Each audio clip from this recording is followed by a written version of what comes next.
So, hello everyone. Good afternoon or good morning. I don't know, for some people that are seeing us. Thank you so much for continuing assisting to our conference.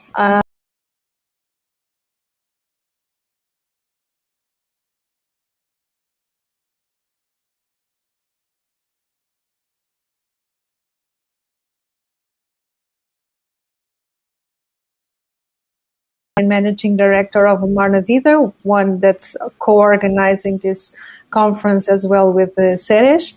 And with us now we'll have Abubakr, and I hope I'm not spelling it bad, your name, Abdalla, to talk about leadership and conscious empowerment. So thank you so much, Abubakr, for your presence here with us today. I'm going to make a little presentation about yourself. So Abubakr is a youth development strategist with experience in developing and managing youth development programs. Abubakr served in several national and international youth organizations, such as World Assembly of Youth, World Assembly of Muslim Youth, Young Men's Christian Association, and the National Federation of Sudanese Youth. He founded Match Youth Development Enterprise to build the capacity of youth workers in Middle East and North African region. So you are from Sudan and you are now living in Dubai. So it's also important to mention that. Currently, Abubakr is establishing a youth development lab with passion to empower young people to build small sample of the future they want to see. That's a very beautiful statement. So first of all, Abubakr, thank you so much once again for being and accepting our invitation for being here with us today. I will start by asking you a question about the topic that gathers us today here is how could define conscious empowerment and conscious leadership? What is this all about? Can you explain a little bit about this in your opinion? Sure.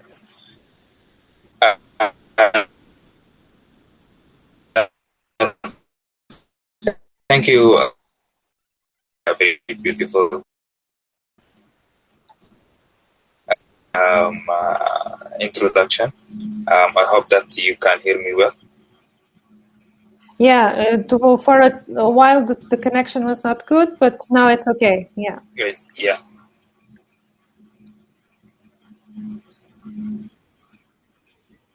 You can go Okay. on. Yeah. You can start. Yeah. So sure. Yeah. Thank you, Lydia. Yeah. Coming up to conscious leadership and conscious empowerment. First, like if we're taking like a very simple way of defining leadership, it is the ability to drive people towards a goal, have the ability. They need the skills for being like a public speaking, strategic thinking, being influential and experiential. So it's the ability of driving people. So that's mean like any leader should, of course, like should have like followers, like if like a social leader, like political leader, or like economical. So they should be like followers. Otherwise, like they want anyone to be leaded towards the goal. So that's also like it gives us a very important aspect of leadership is the like envisioning the goal, the vision, like to be very clear, so like they can drive the followers towards that vision. So it's this gives us a good introduction to a conscious leadership. So that's mean the leader in our sector in youth development, like while we are building young leaders. So we should know the context for young people. They are living the needs for young people.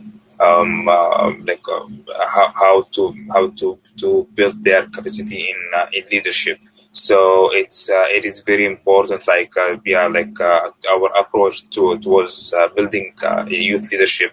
It's to be youth centered. So we should know young people's needs, young people's styles, the ambitious. So for me, this is one way of defining conscious leadership.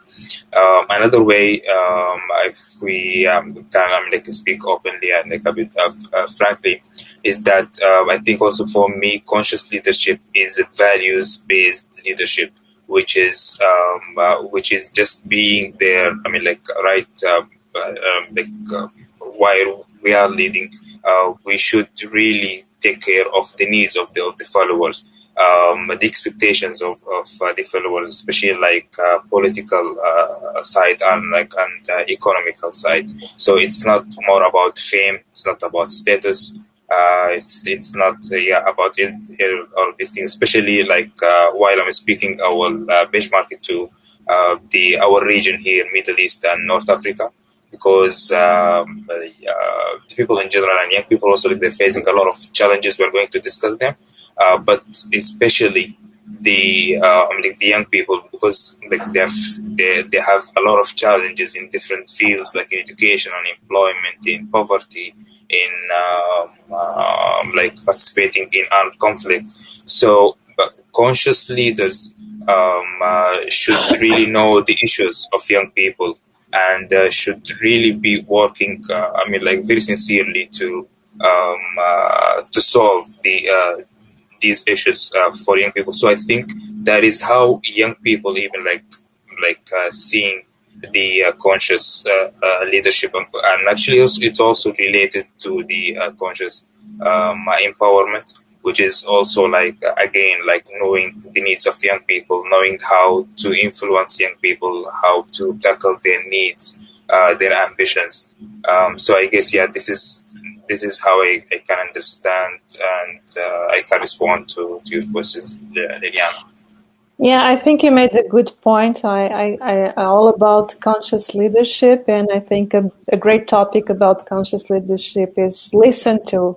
And actually, you are saying that it's also to listen to the problems and the challenges and be really a good listener also for example, the problems and the challenge that young people are facing right now. So that's a very good point. So you have quite a curriculum, even though you are so young. So you work in several youth organizations. So from your perspective, which are the major challenges that often young people that work in organizations have, and which are the best way to manage them? So here is just a question of some of the ones that are working right now and the problems that they face. Mm-hmm. Yes. Actually, the as you have mentioned in the introduction, I've been working with several national and international youth organizations where there are different backgrounds, different scope of work, different of areas that they are focusing while working with young people. But as you are also saying, there are similarities in terms of challenges. If we take let's say an example from my origin country, from Sudan, the youth workers there, the usual challenge they face is that it's as you know, in our region, the Middle East and North Africa, the youth work is not a profession. So, and that is actually it's one of our missions in Match Youth Development. We are aiming to contribute to professionalizing youth work in Middle East and North Africa. So that's mean like we build the capacity for youth workers. We are aiming to formulate a code of ethics and standards for youth development. So so with this aspect, so usually youth workers are not getting paid, and this is a very big challenge. Actually, a lot of young people, like they volunteers in youth organizations, they want to contribute to their counterparts, to their peers. That they want to help them, they want to do youth development and youth work, but at the same time, they're faced with the challenge of not getting paid, of like using, like, let's say, like their own resources to get the transportation to like to so here is one of the main challenges that actually makes the youth organizations to continue their work, or also sometimes like it's yeah, leads them to stop the work. So this is one of the issues I saw. Another issue actually facing youth organizations, it's to be influenced by either the private sector or the public sector in some region. Like in our region, it's a bit like it's developing. So actually, it's sometimes like the youth organizations, like youth workers, are abused sometimes by private sector, like used as just like to advertise for their products and this kind of thing. And then they influence the policy for the youth organization itself, and same thing also, like when we're going to political parties and like to government entities. So sometimes also like they influence, or like they're trying to like pull youth organizations and youth workers from like their objectives of doing their work to their own agenda. So yeah, sometimes this is coming by funding them, and once like they're getting funded, but they're asking them to follow specific agenda, which is a bit far. So this is also like it doesn't give freedom and comfort to young people and youth organizations to work in like in a healthy environment, if we could say. So this is also like one of the challenges, and also another thing is also where it's the capacity building. The capacity of the youth workers themselves, in terms of let's say like event management, in terms of in the youth development, in terms of attracting like funding to the organizations. So like usually we feel like there are lack of skills, if we could say it. So I guess like young people also, like youth workers, they are suffering in from such a challenge. So I guess these are from one of the common challenges. Another thing is that like also like young people, they're usually like enthusiastic, and while they are starting, like let's say like a new organization, like we want to drive, so maintaining the same level of enthusiasm, passion, and it really needs like very good harmony among the team. It's really like need clear vision, towards achieving these goals. So maintaining that, it's also like a challenge until like like the organizations achieve their objectives. So I guess that's what I could get like in mind.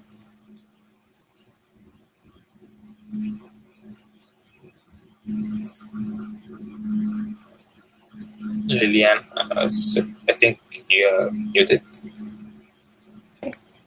sorry, I was talking Sorry, I was just mentioning that, that's interesting that what you were saying and the challenges right now and the great topics. And I think also youth are aiming for purpose and doing things that are different.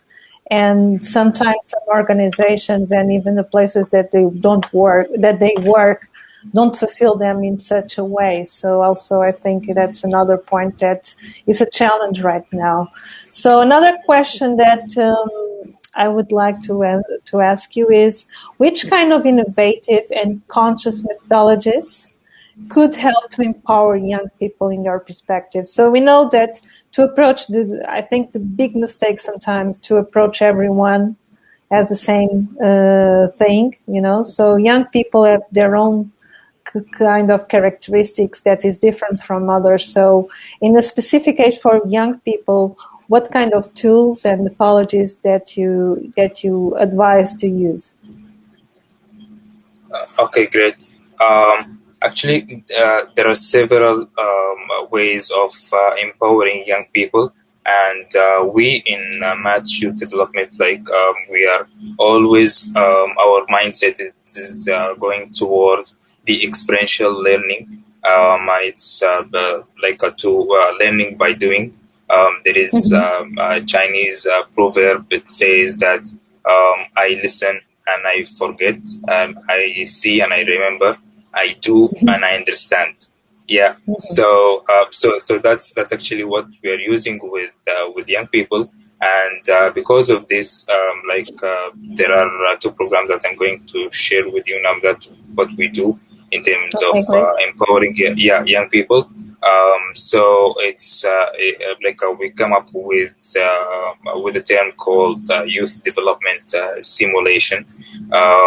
Just let me see if I would like to share a presentation here. Yeah, great.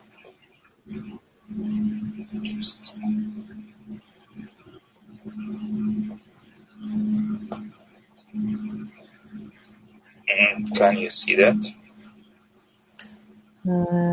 Yeah. If you can put a little bit bigger, if people see, please have a comment and continue comment and putting questions. It's such an interesting topic that we are discussing, so we appreciate very much that all the audience could ask us questions. So thank you so much for that. Yeah, we are seeing, I guess. So yeah, thank you. Okay, yeah. So here's we are working to develop a designing youth development lab. We call it Kambu, youth development lab. So it's with the mission of it's exactly what you were saying, is empowering young people. So actually our dream is that to empower young people to build a small sample of the future they want to see. So imagine a place like a small piece of land, and then you ask young people to come and build for us a small sample of the education sector in the future. How do you want to see education sector in the future? So come on, build for us a small, let's say, a school.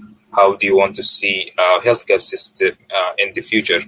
Why don't we come and rather than going for workshops or just writing let's say recommendations, why don't we go and build it to be a tangible, for real? So that's what we are aiming to do in Kambu Youth Development Lab, which is one tool of youth empowerment. So it has three main phases. So the first thing, it starts with experiential learning. So we built the capacity of young people through the development fields, let's say agriculture. So rather than we build the capacity, let's say, in the soft skills or public speaking or time management for young people, rather than taking them to class, we take them to the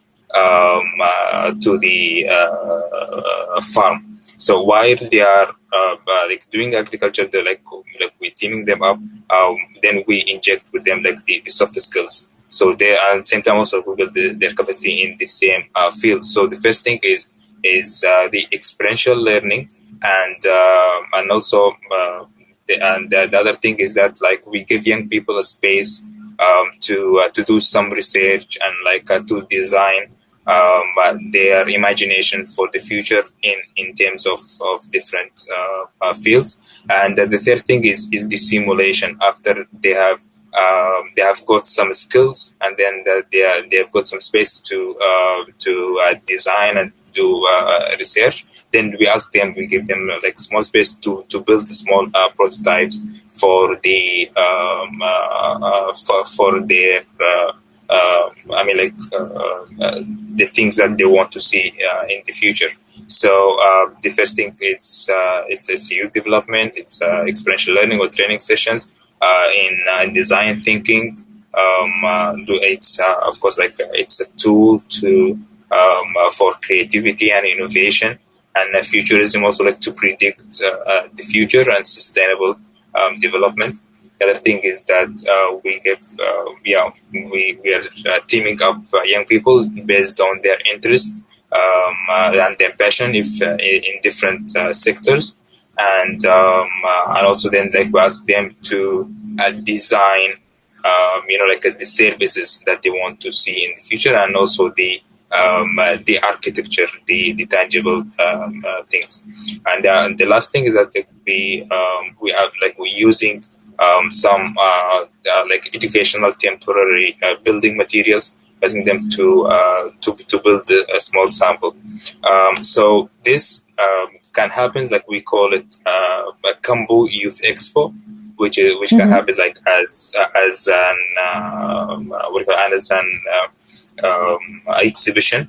And then like that exhibition, like so like we go into the exhibition hall, and then you find young people who are building let's say the imagination for the future in education, in health, in economy, media, sports, and etc. So this is one way. The other thing is that like, which is on the real life.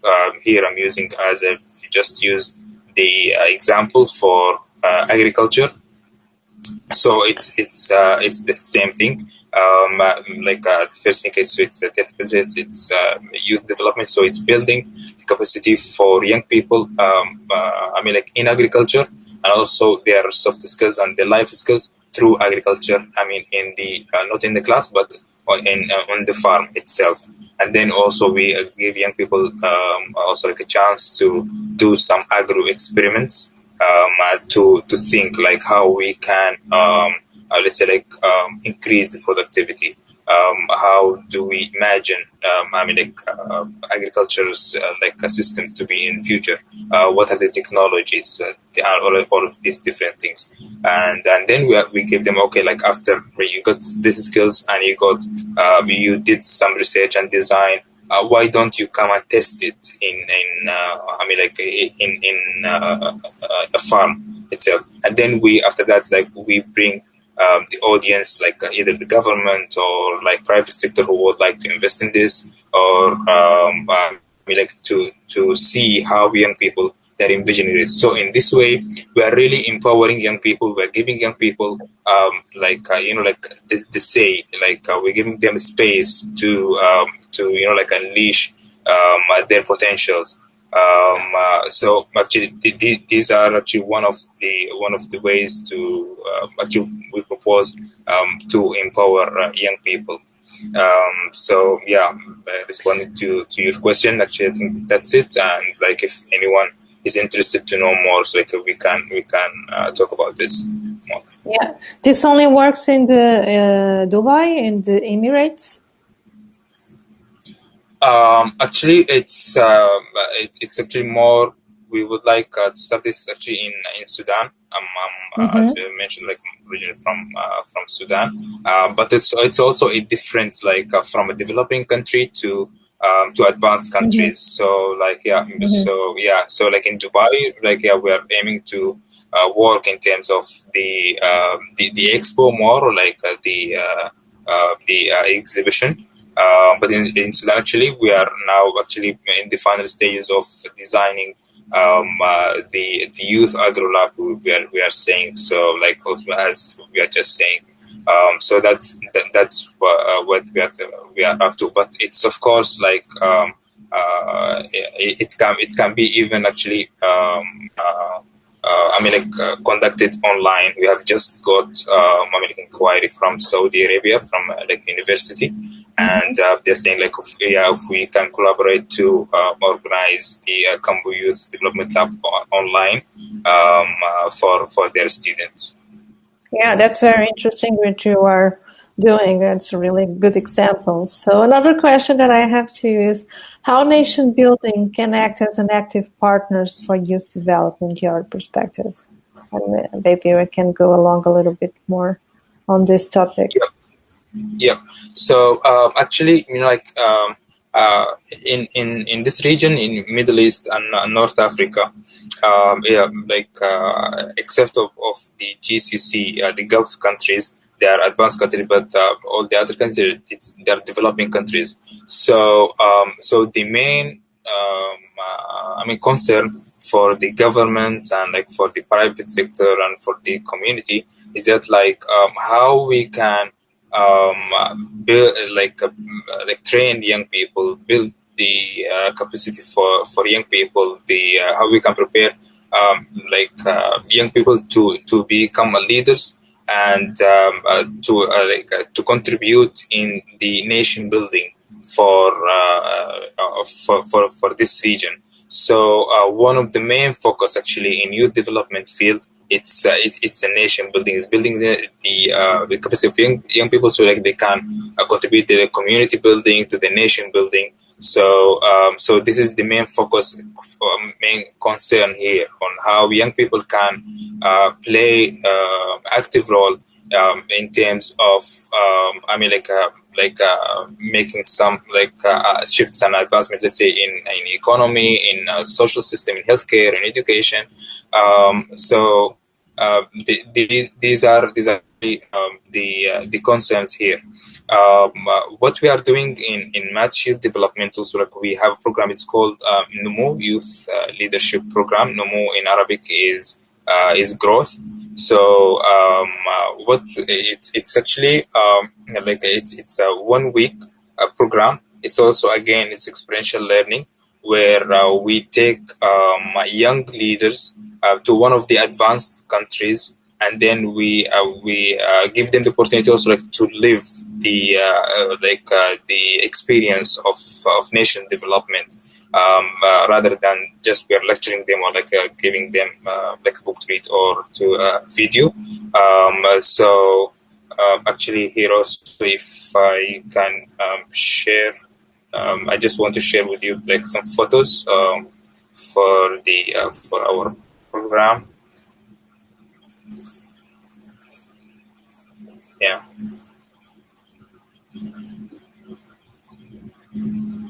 So if you can see this photo. Yeah. Can you Perfect. see it?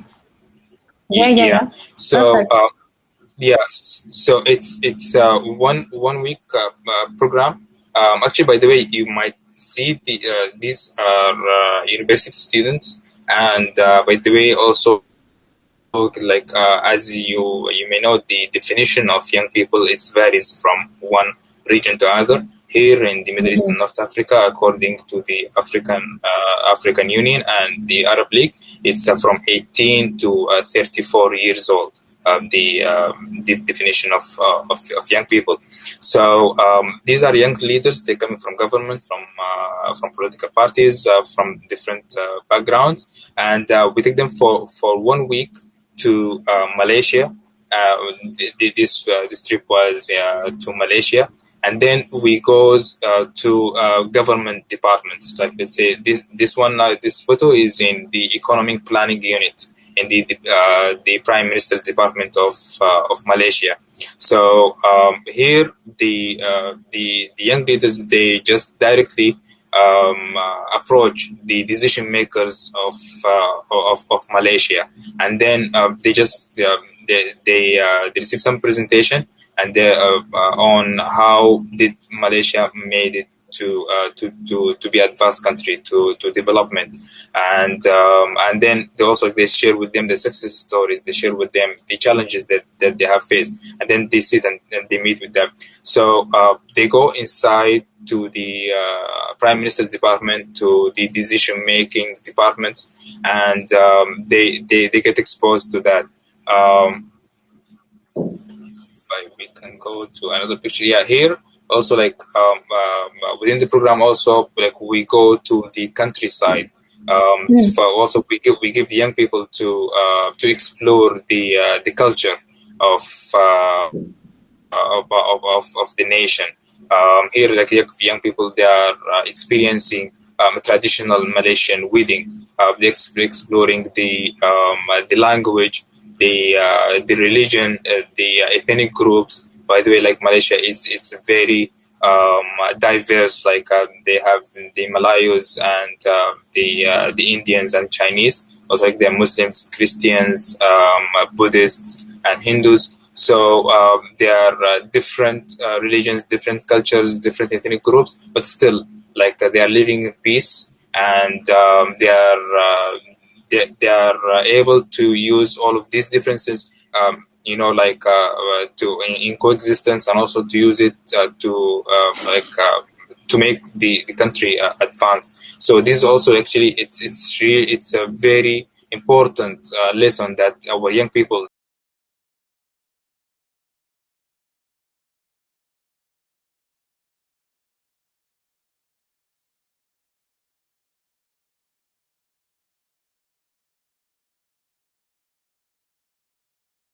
doing when we're taking them there. They live the experience, and then when they go back, they really influence because they live such experience. They won't be thinking extremely and this kind of things. So here also we took them to the Malaysian Parliament. So they go inside the Parliament and they see how the legislative system works.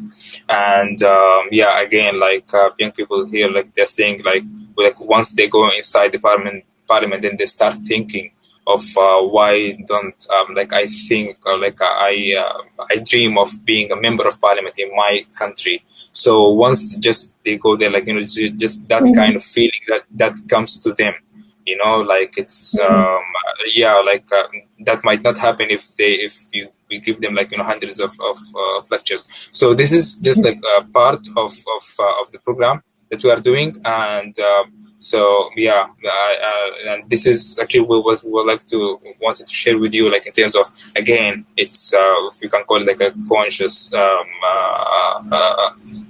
empowerment, and how we are what we are doing to use to build the capacity for young people towards nation building.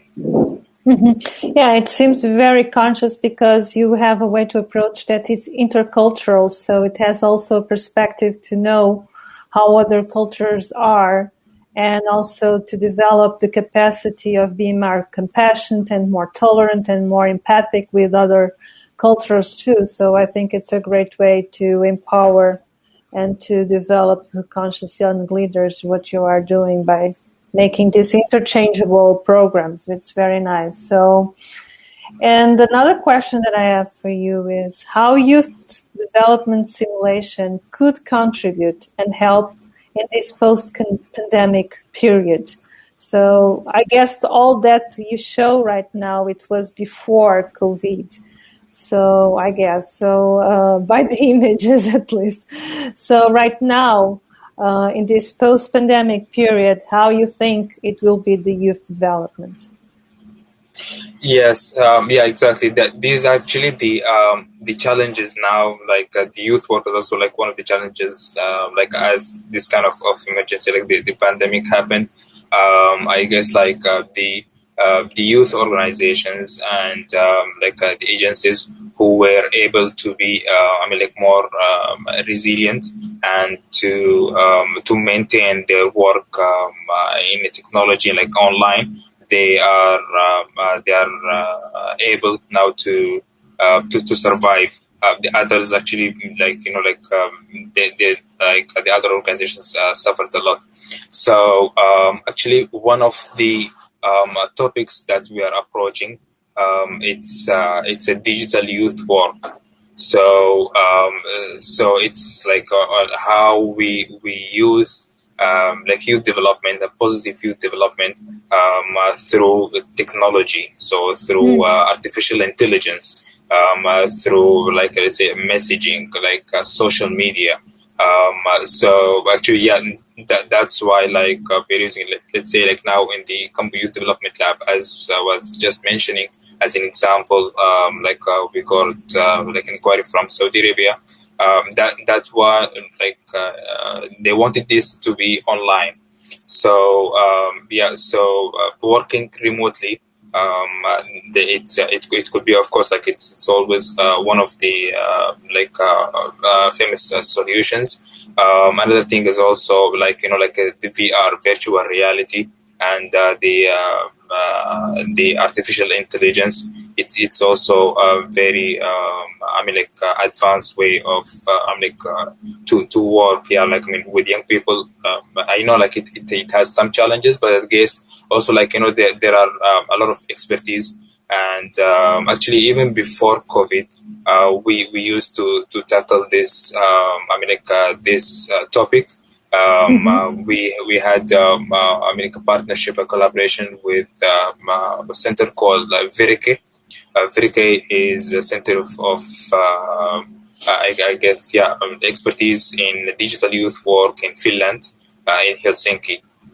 Yeah, so they usually come and like train our young people here in the Middle East or on digital youth work like aspects.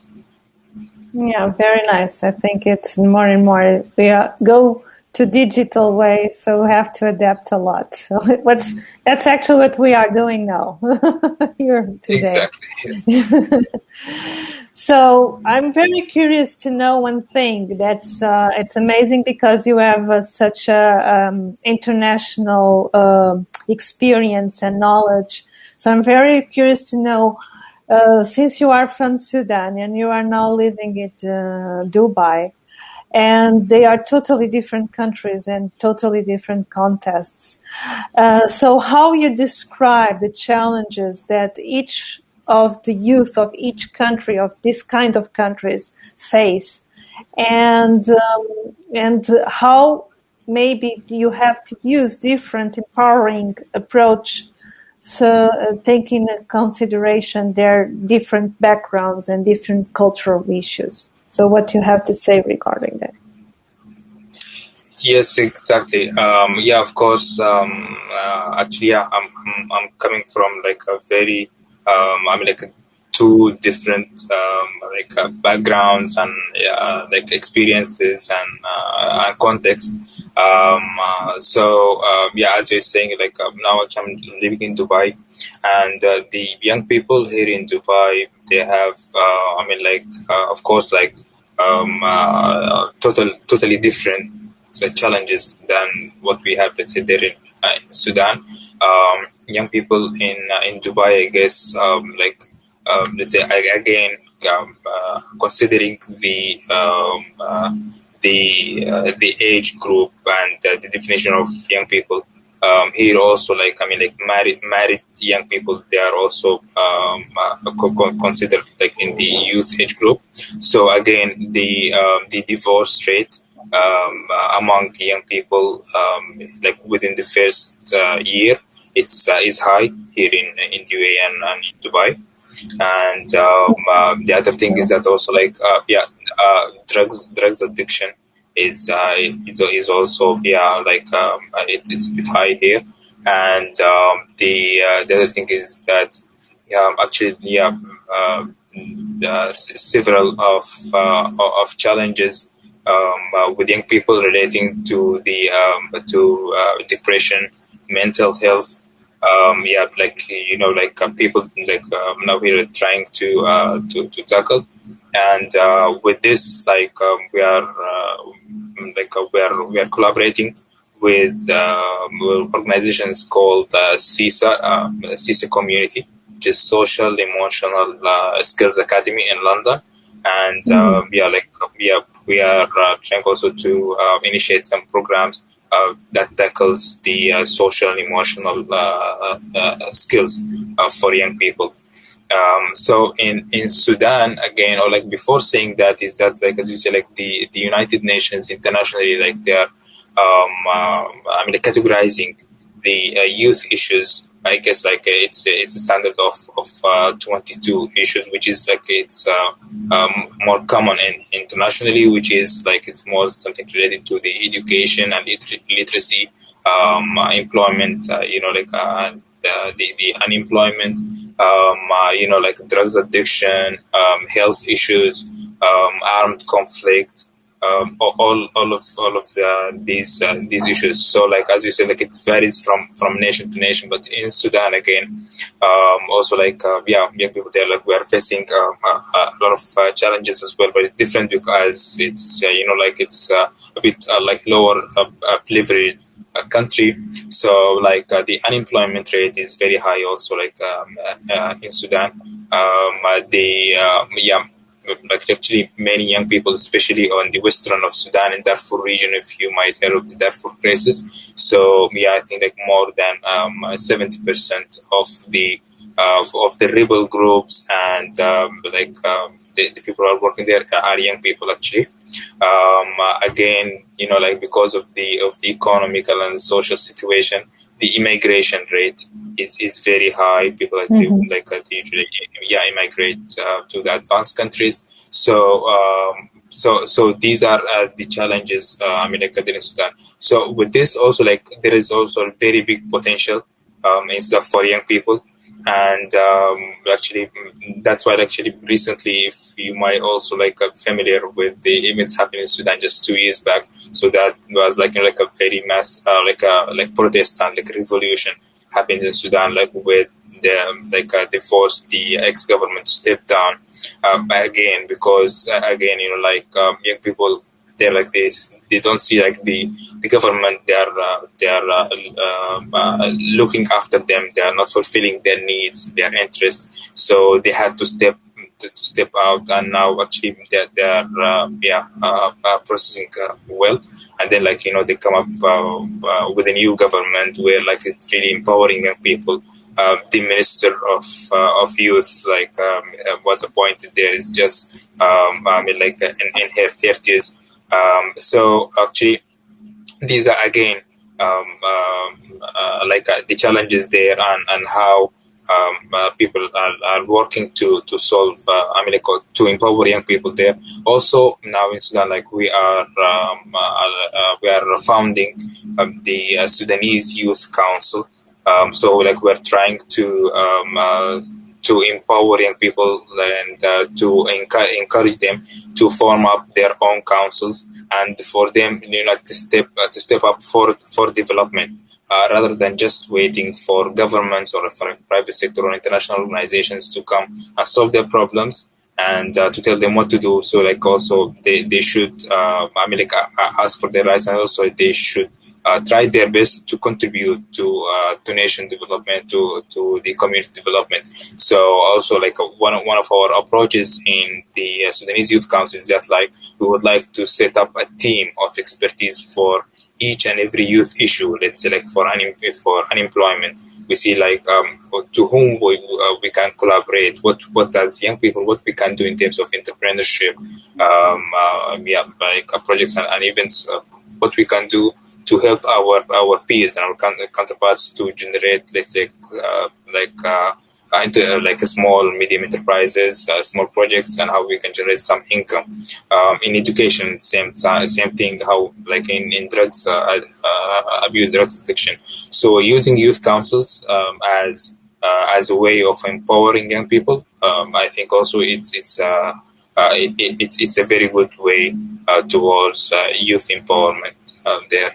So actually, these the differences between what I've noticed in Dubai and in Sudan, and working towards that.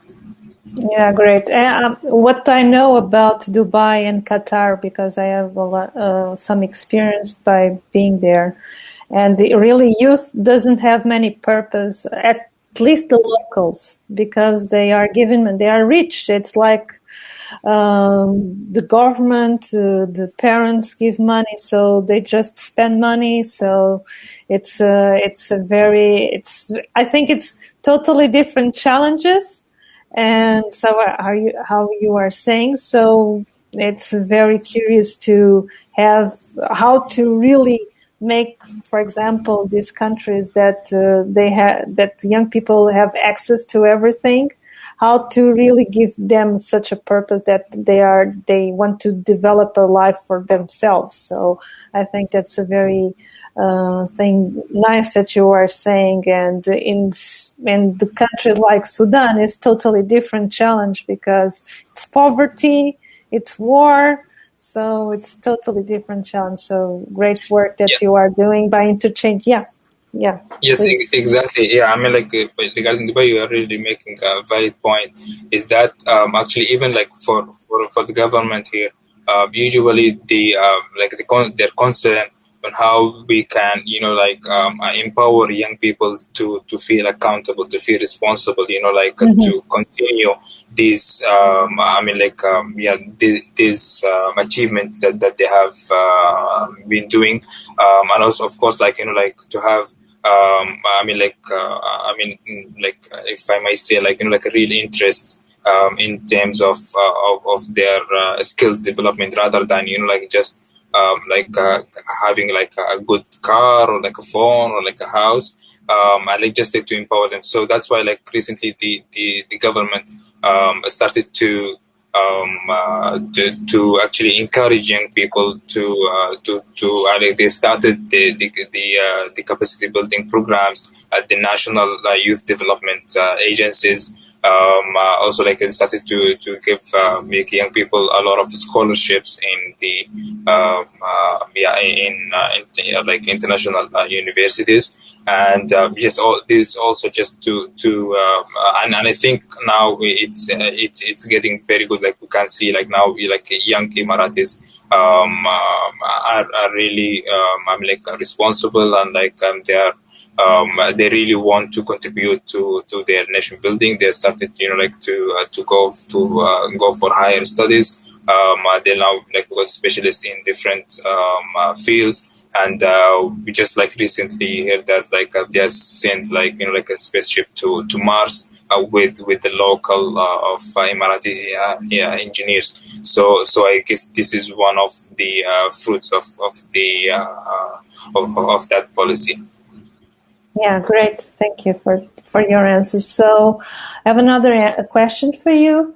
How do you envision the role that your organization, Met Youth Development Enterprise, can play so that young people of different countries, and I think we can get along with the question that Estrella has also, because she talks about the link between young people from Middle East, North African region to Europe and even Latin American countries.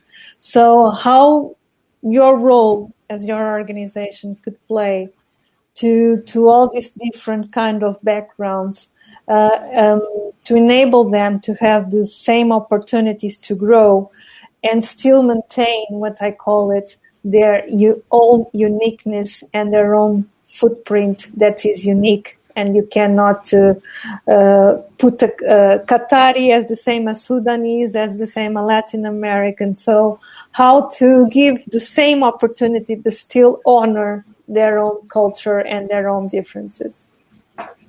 Yes. How I can respond is that actually initially we call Match Youth Development. It's a youth development enterprise. There are like the term called it's a social enterprise where it's a small business. It's focusing.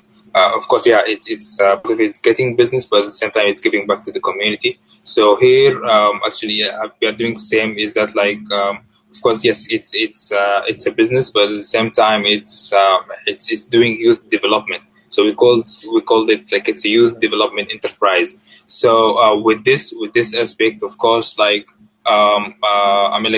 we give like an example of our programs, we give a space for young people who want to benefit from our programs. And I'm like, even like, if the program like it's a paid, and then they want to be part of the program, like, and we are able to take them. So we we're giving them the open space to participate. The program we have just showed you in Malaysia. Actually, they were like different people and students. They're staying there in Malaysia, but they don't have the opportunity to expose to the Malaysian government, to go to the entire to the parliament to do that, and then they come, and at the same time also like like they can't afford it.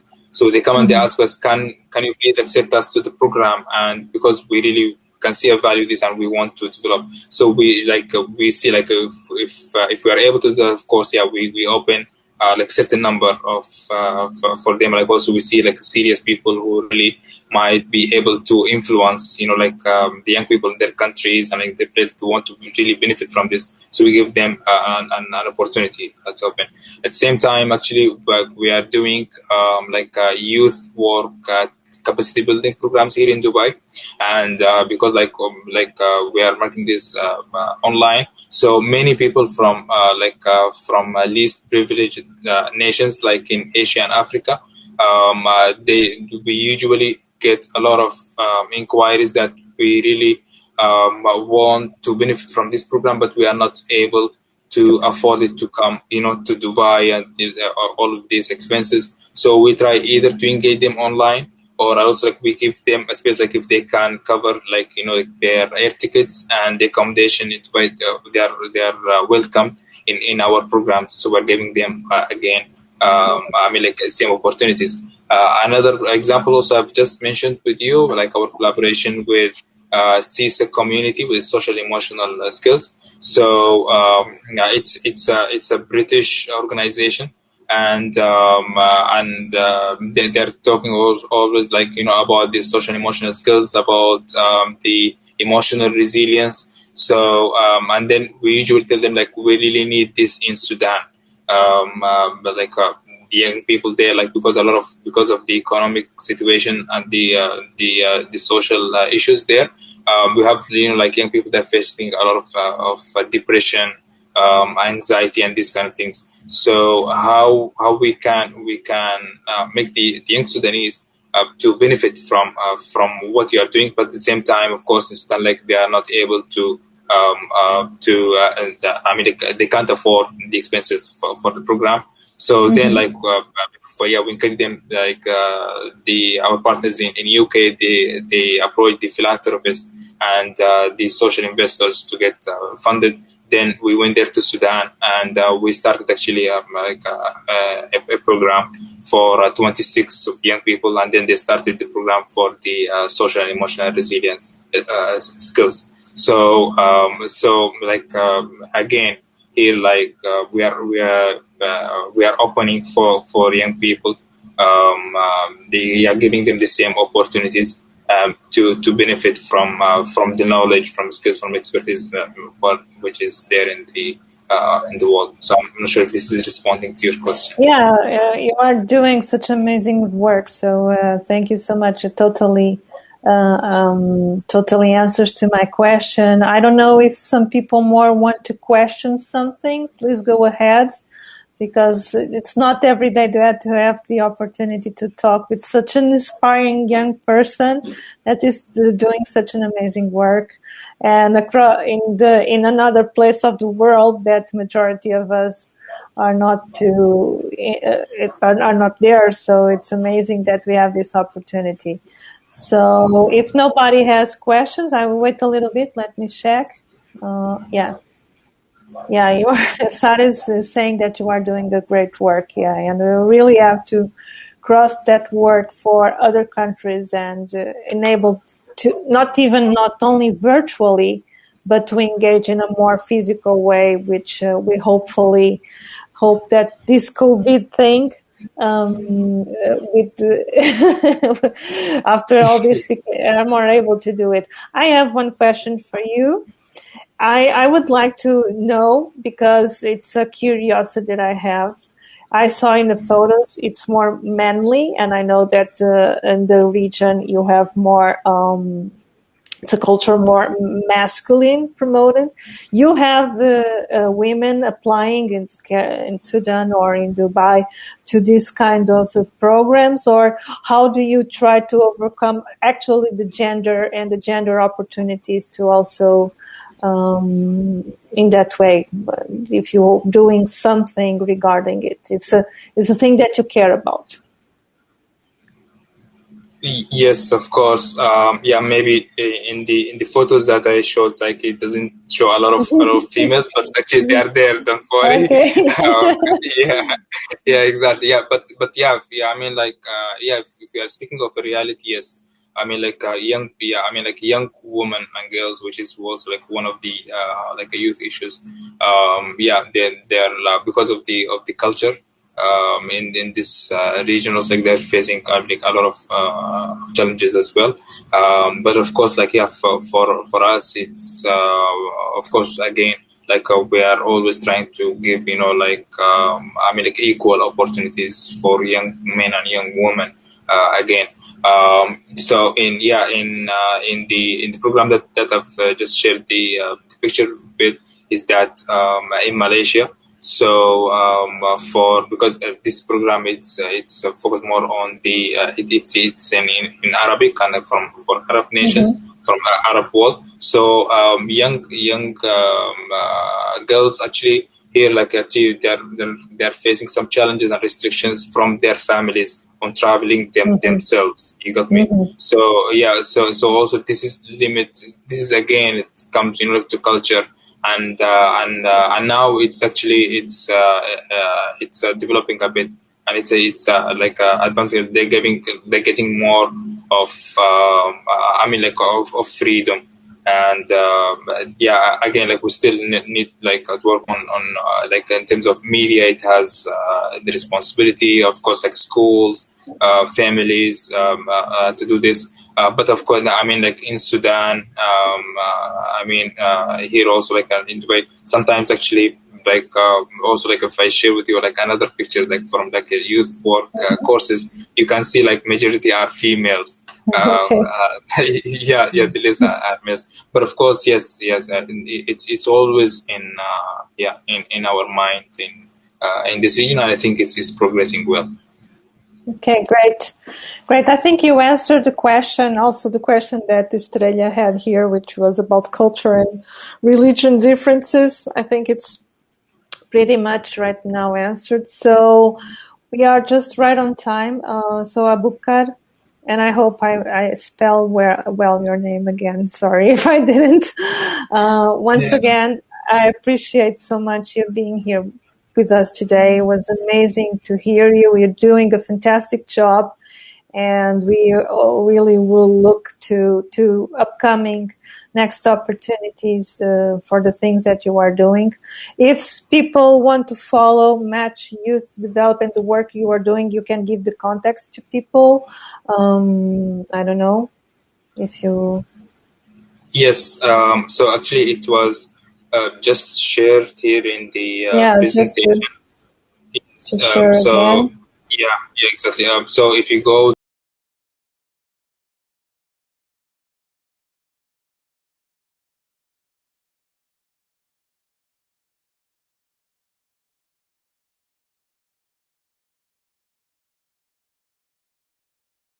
and so it's you can see it here.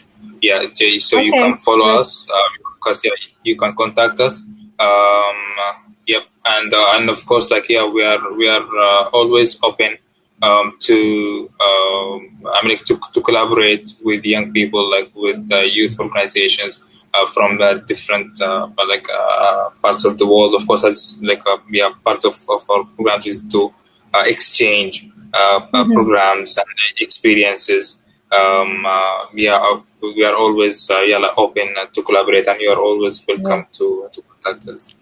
Yeah, definitely we will after all this conference. So once again, thank you so much. It's time to go. thank you to all the ones that the following these 2 days participated in this conference. We thank you so much. Also, we apologize for the fact that yesterday we had 2 sections that didn't went very well because of technical issues with internet. We are going to say that for that reason, we are going to record again from scratch, and we'll send the videos to all the ones that register. All the videos of the conference we will send by email to all the ones and to all the speakers, of course. And thank you so much. Continue following us in our social media, Amarnavida, Seres, and all the organizations that participated on this conference. Thank you so much once again. Thank you, Abubakr. And we see, hopefully in Dubai. I would love that. And Sudan too. Yes, you're most welcome. You're most welcome, and of course, we most welcome there in Sudan and in Dubai as well. Okay. It will be our pleasure to have you, and thank you very much, Liliana, and the team for also your great work and for your hard work for preparing this and for inviting us and for making this happening. Thank you very much. Okay. Thank you so much. Bye bye. See you all. Thank you.